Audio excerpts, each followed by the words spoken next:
ಬೆಂಗಳೂರಿನಲ್ಲಿ ಎರಡನೇ ಏರ್ಪೋರ್ಟ್ ಎಲ್ಲಿ ಅನ್ನುವಂಥ ಪ್ರಶ್ನೆ ಇತ್ತು. ನಾಳೆ ಕನಕಪುರದಲ್ಲಿ ಎರಡು ಸ್ಥಳಗಳನ್ನು ನೋಡ್ತಾರೆ. ನೆಲಮಂಗಲ ಕುಣಿಗಲ್ ಮಾರ್ಗದ ಮಧ್ಯದಲ್ಲಿ ಒಂದು ಸ್ಥಳ ಪರಿಶೀಲನೆ. ನಾಡಿದ್ದು ಎಂ ಬಿ ಪಾಟೀಲ್ ಅವರನ್ನ ಕೇಂದ್ರದ ತಂಡ ಭೇಟಿ ಆಗಲಿದೆ. ಈಗ ಕೇಂದ್ರದಿಂದ ತಂಡ ಬಂದಿದೆ. ಎರಡನೇ ಏರ್ಪೋರ್ಟ್ಗೆ ಸ್ಥಳವನ್ನು ಫೈನಲ್ ಮಾಡಬೇಕಾಗಿದೆ. ಹಾಗಾಗಿ ಸ್ಥಳ ಪರಿಶೀಲನೆಗೋಸ್ಕರ ಕೇಂದ್ರದಿಂದ ಬಂದಿರುವಂತಹ ತಂಡ ಈಗ ನಾಳೆ ಎರಡು ಜಾಗಗಳನ್ನು ನೋಡುತ್ತೆ, ಎಲ್ಲಿ ಏನು ಅಂತ ಹೇಳಿ.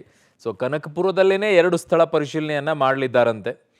ಸೊ ಯಾವ್ಯಾವುದು ಅನ್ನುವಂಥದ್ದನ್ನು ನೋಡಬೇಕು. ಸದ್ಯಕ್ಕೆ ಆ ಕಡೆನೇ ಹೋಗೋ ಲಕ್ಷಣಗಳು ಸ್ಪಷ್ಟವಾಗಿ ಕಾಣಿಸ್ತಾ ಇದೆ. ಕನಕಪುರ ಕಡೆನೇ ಅದು ಆರಂಭದಲ್ಲಿ ಈ ಕಡೆಗೆ ನೆಲಮಂಗಲ ಸೈಡ್ ಅಂತ ಹೇಳಿದರು, ತದನಂತರ ಕುಣಿಗಲ್ ಮಾರ್ಗ ಮಧ್ಯದಲ್ಲಿ ಅಂದರು, ಆ ಕಡೆಗೆ ಕನಕಪುರ ಸೈಡ್ ಅಂತ ಅಂದರು, ಬೇರೆ ಬೇರೆ ಬೇರೆ ಕಡೆಗಳಲ್ಲೆಲ್ಲ ಕೇಳಿ ಬಂತು. ಈಗ ಫೈನಲಿ ಎರಡು ಸ್ಥಳಗಳ ಪರಿಶೀಲನೆಯನ್ನು ಮಾಡ್ತಾರೆ. ಅದರಲ್ಲಿ ಯಾವುದು ಫೈನಲ್ ಆಗುತ್ತೆ ಅನ್ನುವಂಥದ್ದನ್ನು ನೋಡಬೇಕು. ರಾಜ್ಯ ಯಾವುದು ಶಿಫಾರಸನ್ನು ಮಾಡಿರುತ್ತೆ ಸ್ಥಳಗಳನ್ನು, ಅದಕ್ಕೆ ತಕ್ಕಂಗೆ ಬಂದು ಪರಿಶೀಲನೆಯನ್ನು ಮಾಡಿ ಆಗತ್ತಾ ಇಲ್ವಾ ಅನ್ನುವಂಥದ್ದನ್ನು ನೋಡಿ ಹೋಗ್ತಾರೆ.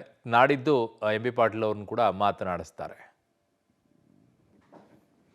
ಸೊ ಬೆಂಗಳೂರಿನಲ್ಲಿ ಎರಡನೆಯ ಏರ್ಪೋರ್ಟ್ ಎಲ್ಲಿ ಅನ್ನುವಂಥ ಪ್ರಶ್ನೆಗೆ ಈಗ ಉತ್ತರ ಸಿಗುವಂತಹ ಸಾಧ್ಯತೆ ಇನ್ನು ಕೆಲವೇ ತಿಂಗಳುಗಳಲ್ಲಿ ಆಗುತ್ತೆ. ಏಕಾಏಕಿಯಾಗಿ ನಾಳೆ ಸ್ಥಳ ಪರಿಶೀಲನೆ ಆದ ತಕ್ಷಣ ರೆಡಿ ಮಾಡ್ಕೊಳ್ಳಿ ಎಲ್ಲ ಅಂತ ಹೇಳೋಕ್ಕಾಗೋದಿಲ್ಲ. ಅವ್ರು ಹೇಳಿಬಿಟ್ಟು ಮಾತಾಡ್ಕೊಂಡು ಹೋಗ್ತಾರೆ. ತದನಂತರ ರಾಜ್ಯ ಸರ್ಕಾರವೂ ಕೂಡ ಅದಕ್ಕೆ ಒಪ್ಪಿಗೆ ಕೊಡಬೇಕಾಗತ್ತೆ, ಫಂಡ್ ಬೇಕಾಗುತ್ತೆ. ನೋಡೋಣ ಏನು ಮಾಡ್ತಾರೆ.